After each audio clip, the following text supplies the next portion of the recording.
Então, pessoal, sejam bem-vindos e bem-vindas a essa série de aulas, webinários sobre os yamas e niyamas do yoga.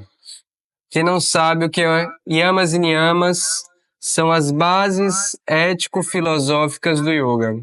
Então, a gente tem duas bases fundamentais: as condutas éticas sociais, os yamas, que são relacionadas ao comportamento na sociedade, a gente conter os nossos impulsos para não ferir, não desorganizar a sociedade, e os niyamas, que são as condutas éticas pessoais, são as práticas para a gente se desenvolver, tá? E o desapego, ele é a quinta de 5 regras de condutas éticas sociais, tá? Então nessa aula a gente vai ver o desapego e, como a gente sempre faz aqui no webinário das 10 condutas éticas, no viver, a gente faz uma integração, uma reverência aos grandes mestres da humanidade. Para a gente ver como esse princípio foi vivido por esse ser. Ver que é possível e se inspirar, porque somos seres de modelagem, de inspiração. Precisamos de boas referências para a gente, sem anular, é claro, a nossa individualidade e o nosso ser. Beleza? Então, quais são os pilares desse webinário? A gente compreender essas bases ético-filosóficas do yoga, a gente conectar a filosofia de uma forma prática, que a gente aplique, senão não vale de nada. Filosofia só mental, sem aplicação e transformação, é mero entretenimento do ego, tá? É a gente ter esse entendimento integrado à nossa prática, ao nosso processo de autodesenvolvimento. A gente reverencia aqui, em cada conduta ética, algum grande avatar, né? Avatar é um grande mestre da humanidade, como Jesus, Buda, Krishna, e o Krishnamurti é, com certeza, um deles. E a inspiração e conexão com essa ancestralidade do yoga, a gente conhecer essas grandes figuras que influenciaram o que a gente hoje chama de yoga, beleza? Então, o que é que a gente vai aprender nesse webinário? Quem foi o Krishnamurti, a importância dos seus ensinamentos, quais as 5 condutas éticas sociais, também chamado de yamas, e a sua importância para a prática do yoga. A gente vai aprofundar nesse yama do desapego e perceber a sua extensão. E associar a vida de Krishnamurti a como que ele ensinou o desapego de uma forma muito única. A parigraha, que também é chamada de desapego, né, suas nuances específicas, entender cada camada que envolve o desapego, que não é só de questões materiais, né, vai muito além disso. E o poder que a gente consegue desenvolver ao desenvolver a parigraha. E, é claro, como que a gente pode desenvolver essa qualidade de desapego. Beleza? Vamos lá, então. Antes de tudo, da gente falar de Krishnamurti, a gente precisa compreender e saber brevemente sobre a Sociedade Teosófica, né? Que foi quem inicialmente deu essa projeção a Krishnamurti. Aqui é o símbolo, né, que envolve várias matrizes de várias religiões. A gente tem Ouroboros aqui, a roda aqui parece aquela roda do budismo, a estrela de Davi, né? Aqui a chave da vida, eu acho, egípcia. Então, essa sociedade, ela se desenvolveu com o objetivo de investigar a verdade das antigas religiões e promover a fraternidade universal, criar uma grande integração no mundo, né, em prol de um novo tempo, né? E os criadores dessa sociedade foram a Helena Blavatsky, o Henry Steele, que está aqui na foto, e o William Jude, em 1875. que estava acontecendo nesse período, né? Efervescência na Europa, o ápice ali, né, ápice não, né, mas a grande surgimento, revolução industrial, o poder da ciência. Então, nesse momento, a ciência estava substituindo a religião como salvadora da humanidade. Era um momento de grande ceticismo, então aquela coisa cartesiana, né, Descartes, enfim. Então esse era o momento. E em prol de resgatar, de trazer um novo suspiro à questão religiosa, de uma forma a suprir a decadência das religiões mais tradicionais, né? Vem então a sociedade teosófica. E aí, dentro dessa sociedade, né, eles tinham uma ideia que teria um Messias, né, um novo instrutor do mundo que guiaria a humanidade. E aí é que a gente vai conhecer a história de Krishnamurti. Então, Krishnamurti ele nasceu na Índia em 1895 em uma família Brahmani, bem humilde. Para quem não sabe, Brahmani é uma das castas sociais, né, na Índia, que é uma casta de pessoas mais religiosas, né, sacerdotes. E, esse aqui é o irmão dele, Nietzsche, né, que ele tinha uma grande conexão, eram muito unidos. E ele foi descoberto, ainda criança, por membros da Sociedade Teosófica, que viram nele o novo instrutor do mundo, apesar da sua aparência, né, frágil, débil, pobre. Viram nele alguma coisa ali. Pode parecer que essa galera da teosofia era muito louca, sei lá, mas a Helena Blavatsky é uma renomada escritora, pensadora, assim, eu tenho um grande respeito pela obra que eles produziram, tá? Mas cada um pesquisa e tem as suas conclusões. E aí, o que é que aconteceu quando encontraram ele? Eles foram levados para a Europa. Isso porque Krishnamurti só topou ir se fosse com o irmão, né? As pessoas falaram com o pai dele e tal, né? Que estudos, o suporte financeiro e tudo mais. O pai concordou e aí lá foi ele para a Europa com o seu irmão, onde recebeu uma educação ocidental para ser preparado como líder espiritual global. Olha que responsabilidade, né? Você, ainda jovem, receber essa incumbência. E aí ele foi acolhido, né, e instruído pela Anne Besant e ficou responsável pela tutela dos seus estudos. Foi estudando, né, e estudando todas aquelas religiões, tendo os estudos também mais eurocêntricos, né, também indo para a universidade, que ele não ia bem, né, em verdade. E ele foi se preparando para essa missão, né? E nisso, algumas coisas foram acontecendo com ele. Eu estou aqui sendo bem resumido na história, tá? E alguns autoquestionamentos começaram a surgir em sua mente. Porque também ele não podia ficar só, né? Havia muita pressão, toda hora aula, professores e tal.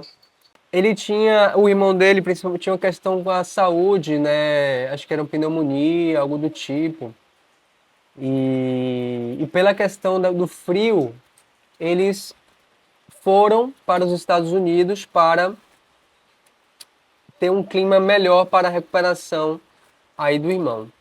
E nisso, Krishnamurti sentiu uma profunda liberdade de não ter toda aquela gente ao redor dele, né? Imagina uma sociedade enorme, várias pessoas ali na expectativa, né? E naqueles momentos ele podia estar com a natureza. Eles podiam caminhar, observar.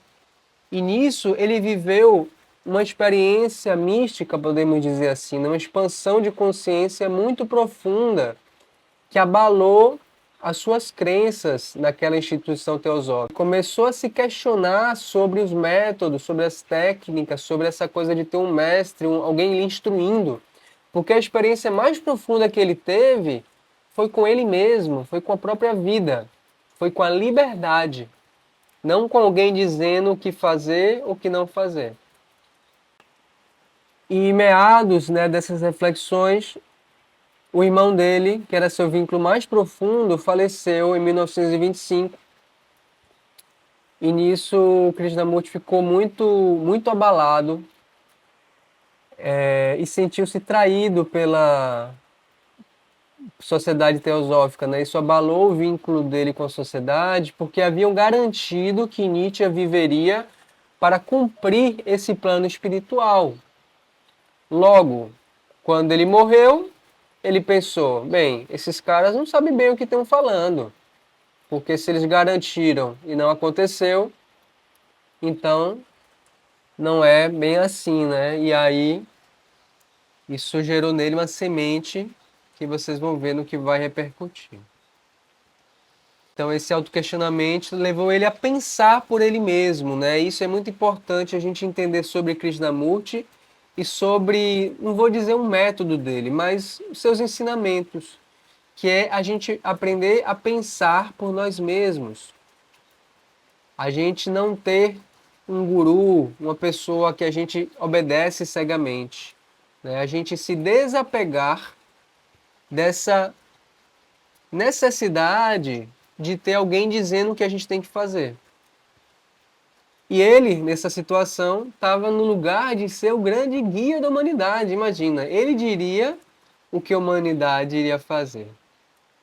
E aí, gente, chegou o grande dia onde a Sociedade Teosófica criou a Ordem da Estrela do Oriente. Foi um grande evento, né, com pessoas assim de todo mundo.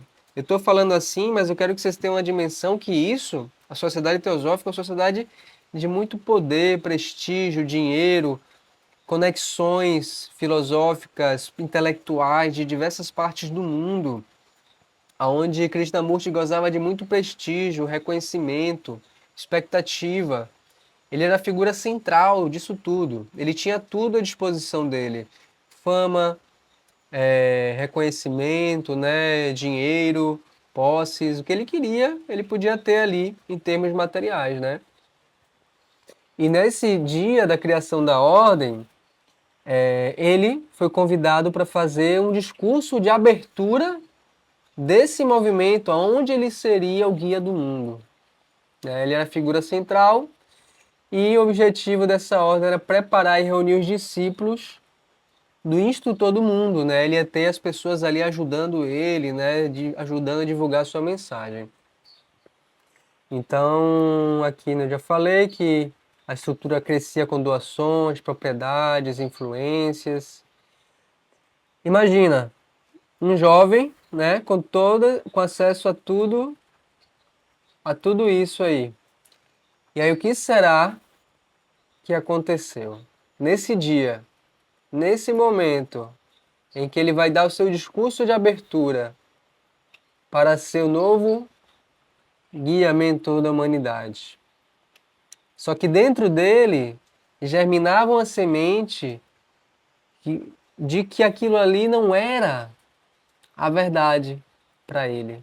Aquilo para ele não fazia sentido, porque ele acreditava, na verdade acreditava não, a sua experiência havia lhe mostrado que que criar esse espaço, o autoconhecimento para o nosso guia interno, somente isso pode libertar o ser humano do sofrimento.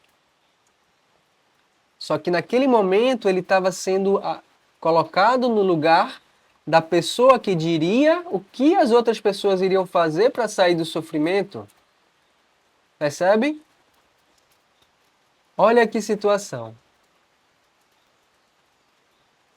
E o que aconteceu? Em seu grande discurso, vocês podem achar na internet, eu posso colocar se vocês quiserem lá no grupo depois. Esse discurso está gravado e está dublado também, né? No discurso de abertura, ele dissolve a ordem da estrela. E a essência da sua mensagem para aquelas pessoas que tinham fé nele, que tinham esperança que ele seria o guia, ele diz: a verdade é uma terra sem caminhos e não se pode alcançá-la por nenhum caminho, por nenhuma religião, por nenhuma seita. Olha que forte o que ele traz. Então ele se desapega de todo o reconhecimento, ele se desapega de toda a questão material envolvida no seu local, porque aí ele sai da sociedade, ele vai viver por ele mesmo. Olha o nível de desapego que esse cara teve que ter, de hombridade, de sinceridade para tomar esse rumo na vida dele. Então, a sociedade, a ordem da estrela dissolvida, e aí ele começa a ensinar de forma independente por toda a vida, né? É uma coisa que ele já fazia, palestras, só que ele foi mudando essas palestras de acordo com suas experiências internas que ele teve, principalmente nesse local nos Estados Unidos.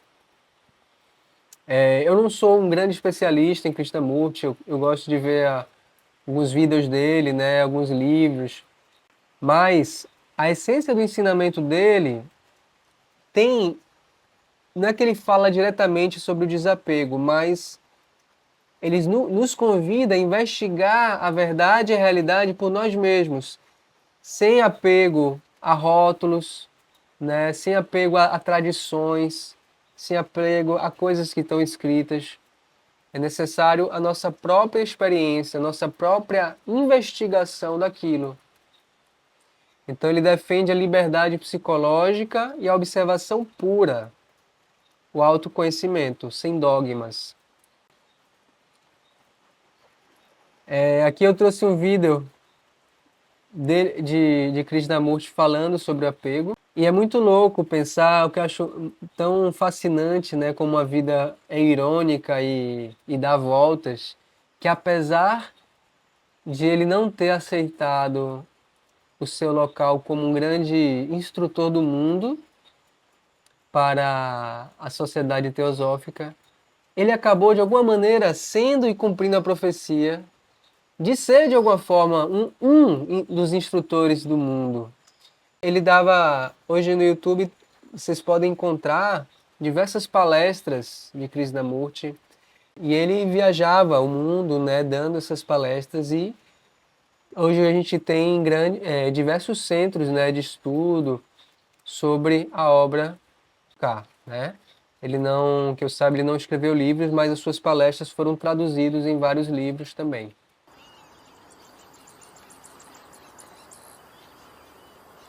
O apego é a matéria-prima de que somos feitos.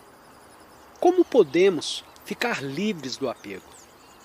Resposta: de certo, o problema não é a capacidade de nos apegarmos, porque você se apega e porque deseja se apegar. Por que essa luta constante entre o apego e o desapego? Você sabe o que significa o apego? O desejo de possuir uma pessoa, o desejo de possuir coisas. Senhor, por que você tem apego? O que aconteceria na sua vida se não tivesse o apego? O apego, sem dúvida, se torna um problema quando há o desejo de desapego, quando o que está apegado não é compreendido. Vamos considerar um exemplo. Se examinar você mesmo, qual a razão do seu apego por sua esposa, por seu marido, por seu dinheiro, pela sua casa, pela sua propriedade, pelas suas ideias. Qual é a razão? A razão é que sem essa pessoa você está perdido, você fica vazio. Sem propriedade, sem nome, você não é nada. E o que é você? Sem o seu depósito no banco, sem as suas ideias? Uma concha vazia, não é assim? Então, como você tem medo de ser nada, você se apega a alguma coisa. E tendo esse apego, com todos os seus problemas, todos os seus temores, suas crueldades, suas ansiedades e frustrações, você procura se desapegar, tenta renunciar à propriedade, renunciar à família, renunciar às suas ideias. Mas não resolve realmente o problema, que é o medo de ser nada. Pois é por isso que você se apega. Afinal, você é nada. Se despoje dos seus títulos, dos seus diplomas, de suas profissões e de suas pequenas qualidades, de suas casas e propriedades, de suas poucas joias e tudo mais. O que resta de você? Sabendo interiormente da existência de um extraordinário vazio, um vácuo, um nada. E temendo, você se apega, você possui. E nessa posse há uma crueldade medonha. Não te interessa o bem do outro, só o seu próprio bem interessa. E aí isso você chama de amor. Porque tem medo, porque existe o temor, aquele vazio. Você está pronto a matar o seu semelhante, a destruir a humanidade. Então, por que não reconhecer um fato óbvio? Que você não é nada. O que não quer dizer que você deve ser nada, mas sim que realmente você é nada. Senhor, quando reconhece esse fato, não há renúncia, nem apego, nem desapego. Você não possui simplesmente. E há então uma beleza, uma riqueza, uma bênção, que de modo nenhum você pode compreender enquanto temer o vazio. A vida é então cheia de significação. A vida se torna então um verdadeiro milagre. O homem que teme o vazio, que teme o ser nada, é um homem apegado. E com apego surge o conflito do desapego, o conflito da renúncia e todo o medonho sofrimento e crueldade inerentes ao apego e à dependência. O homem que é nada conhece o amor, porque o amor é o nada.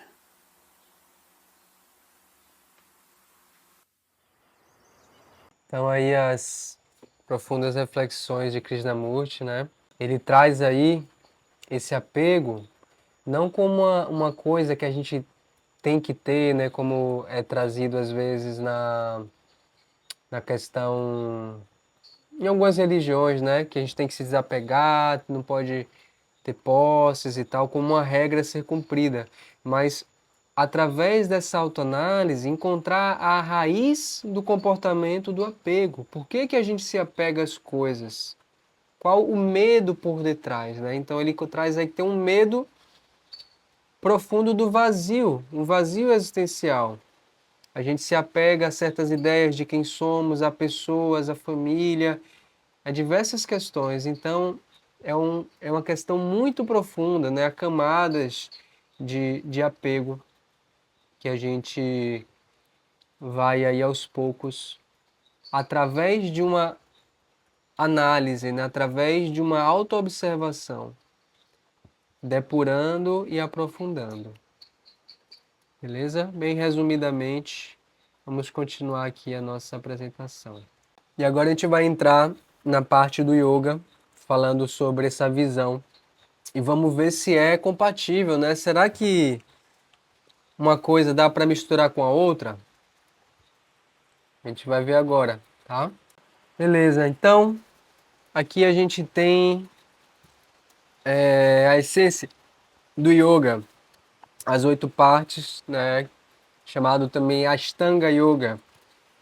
Anga é parte, Ashta é 8. Esse aqui é o sábio Patanjali, aquele que sistematizou, né, o que já existia ancestralmente de yoga. E a gente tem 8 partes, bem resumidamente aqui para vocês, né, os yamas que a gente falou, que são essas éticas sociais ou as restrições dos impulsos, os niyamas, que são as práticas ou ética pessoal, as famosas asanas, né, que se popularizaram no Ocidente.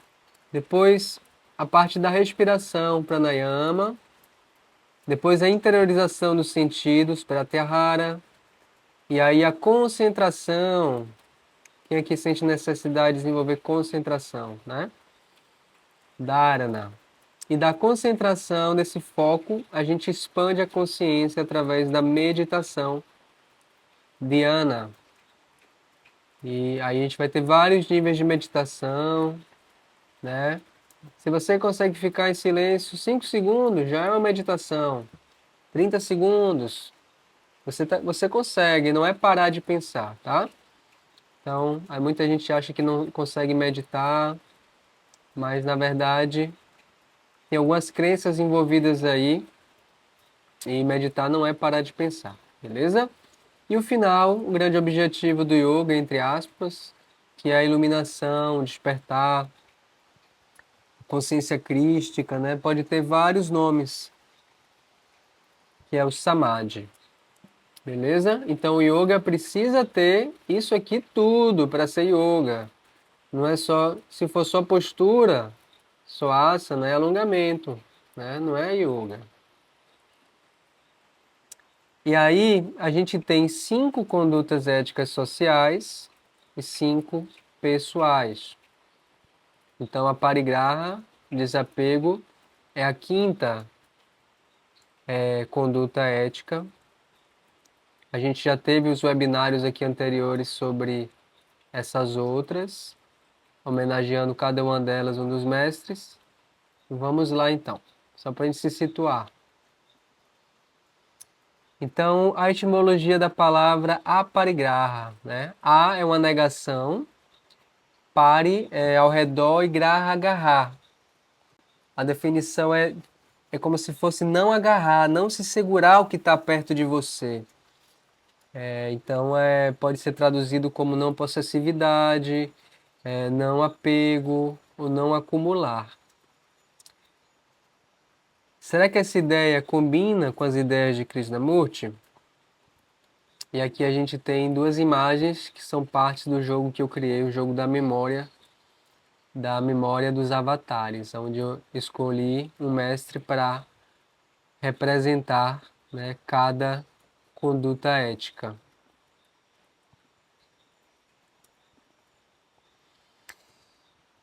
E aí, vamos entender a raiz, a origem desse apego.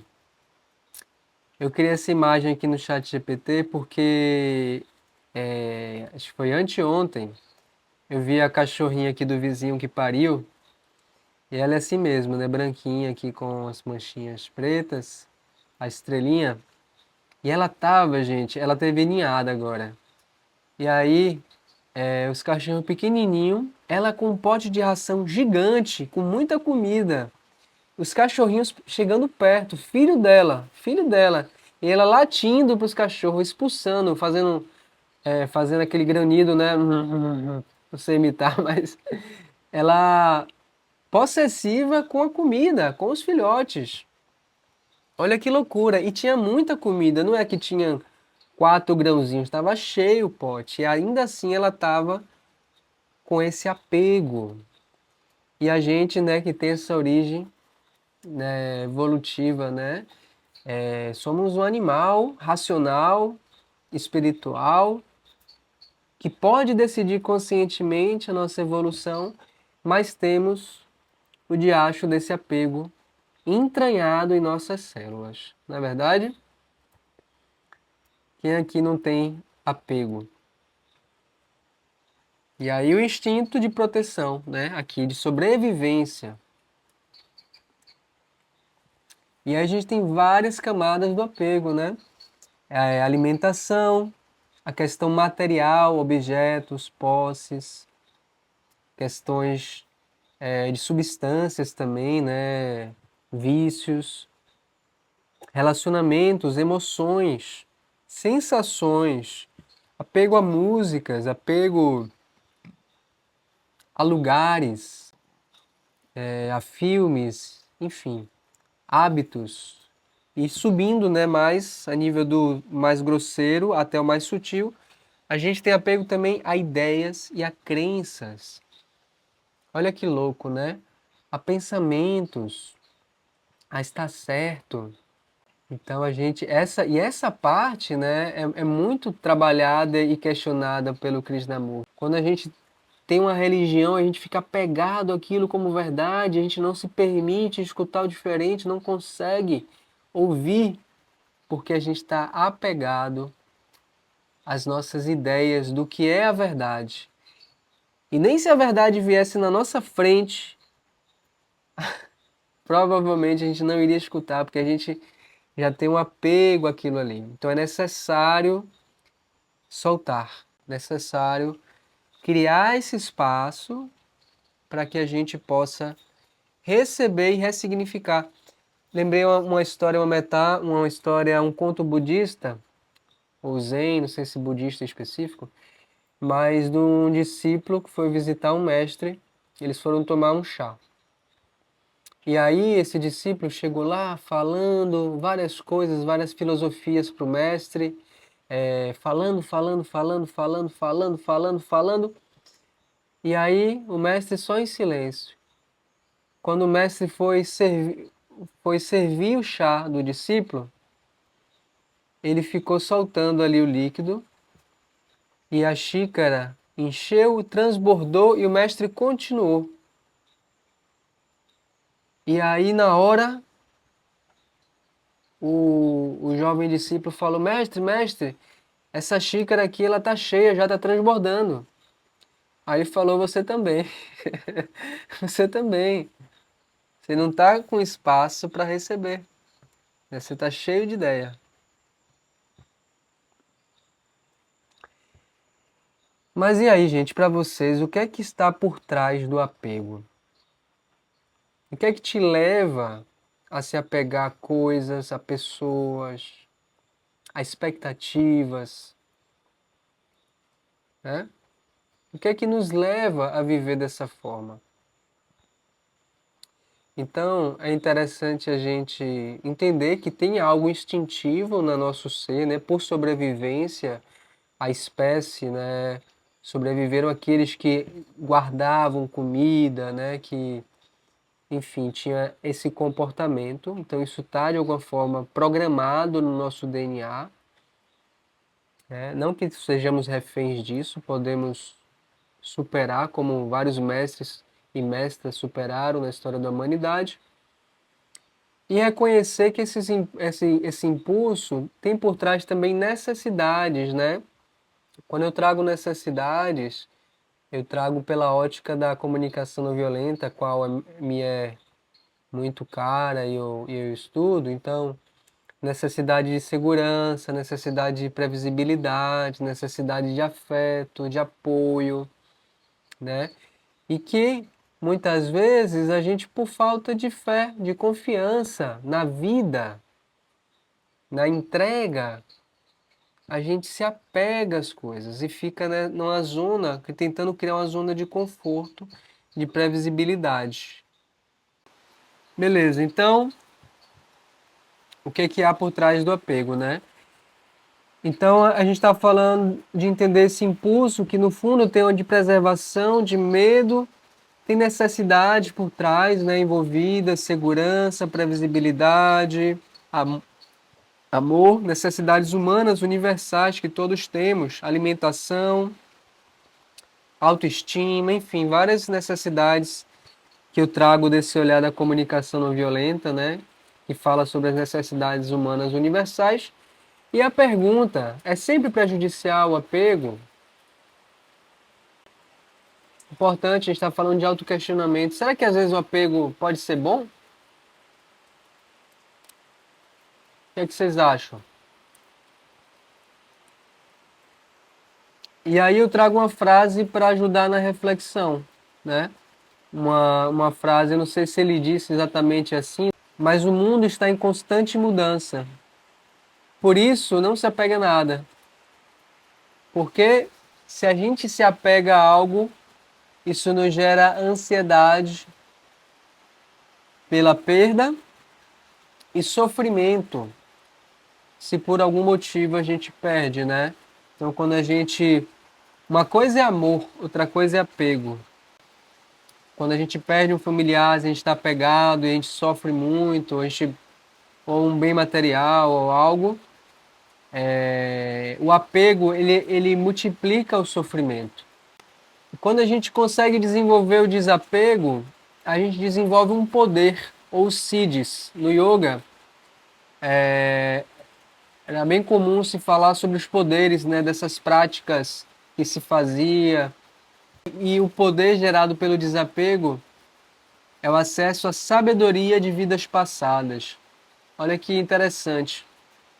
Não que a gente deva ficar buscando essas coisas, gente, porque isso aí é uma distorção da prática, tá? Mas esse poder, ele é capaz de vir porque a gente se tornou capaz de ver coisas do passado sem se apegar. Imagine agora se você lembra todas as suas vidas passadas e aí você lembra que você está distante de um grande amor. Você lembra ou você lembra de uma vida que era muito melhor, que você tinha uma condição financeira muito melhor. Percebe que merda que ia ser? A gente não ia ter maturidade para lidar com isso. Porque a gente iria se apegar a essa imagem, a essa ideia. Então, quando a gente desenvolve o desapego com plenitude, a gente se torna a vida, a sabedoria, a espiritualidade, entende que a gente pode, se for necessária a nossa evolução, ter acesso a essas memórias passadas, né? Faz sentido, gente? Pensem comigo, não vão acreditando em tudo que eu falo, não, tá? Isso aí seria um contrassenso até do próprio Krishnamurti, da forma de ensino dele, né? Ele não se coloca como uma autoridade inquestionável. Importante que vocês pensem, que vocês reflitam se faz sentido ou não, tá bom? E aí eu acho que a pergunta mais importante, como desenvolver o parigraha, o desapego? Essas condutas do yoga, elas são profundas. Elas vêm de outras vidas, inclusive, e também da nossa matriz familiar. São coisas que não são ensinadas teoricamente.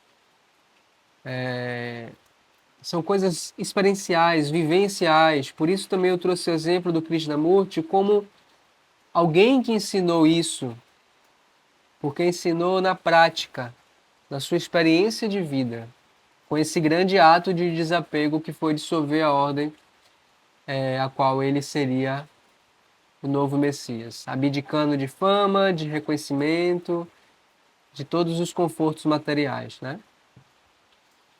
A outra forma, né, se a gente não teve na nossa matriz familiar essa base para o desapego, é o autoconhecimento e a observação. Então a gente começa a observar esses padrões, né, e ir observando, se percebendo, estudando. Eu vou passar para vocês um exercício, inclusive, de autoconhecimento do desapego. Uma outra forma muito efetiva é a meditação.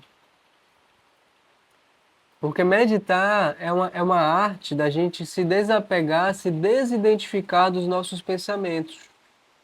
A gente cria um espaço interno em que vem um pensamento e a gente solta.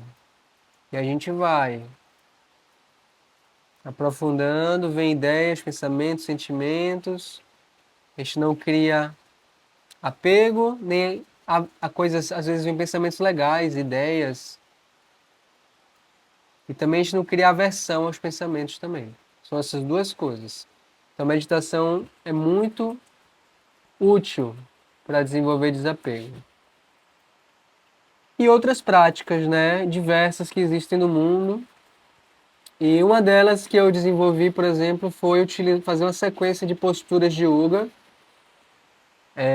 que está presente aí no método Desafio 21 Dias de Yoga no Viver, onde a gente trabalha principalmente essa região do tronco e dos braços, né, que está associado ao agarrar, ao dar, ao receber, né? Então é uma aula guiada onde eu vou conduzindo vocês a uma reflexão corporal e física, porque há memórias celulares em nosso corpo. E o movimento e a respiração juntos trabalham e vão liberando essas memórias, certo? Então aqui é o resumo da aula. Nesse curso a gente faz posturas para cada conduta ética e depois na apostila a gente vai registrando nossas percepções, escrevendo aqui. A gente circula as posturas que para a gente sentiu que foi bom. Pode desenhar também para marcar os pontos de tensão, de liberação de energia. E no final você tem uma bagagem, um registro da sua jornada para você desenvolver autonomia na sua prática. Eu também não quero que as pessoas fiquem dependentes, apegadas a mim. Eu quero que vocês trabalhem o yoga e sejam seus próprios mestres. Porque, a meu ver, a melhor prática de yoga é aquela que você chega no tapetinho, ouve seu corpo e segue o que ele te pede. Beleza? Eu quero te ensinar isso. E aqui uma proposta também presente no desafio do 21 dias de Yoga no Viver, que é o exercício de autoquestionamento ético, tá? Então, para a gente não ficar muito na teoria e eu tomar uma água, eu peço para vocês pegarem um papel, uma caneta e escreverem. Eu vou dar aqui 3 minutinhos, beleza? Para vocês começarem esse exercício. Divida a folha aqui nessas 4 categorias: roupas, objetos, hábitos alimentares, pessoas e outros seres, ideias e crenças. E escreva as coisas que você tem apego, que você sente que está lhe travando, lhe atrapalhando na vida. Apenas escreva, sem julgamento, sem certo, sem errado. Beleza?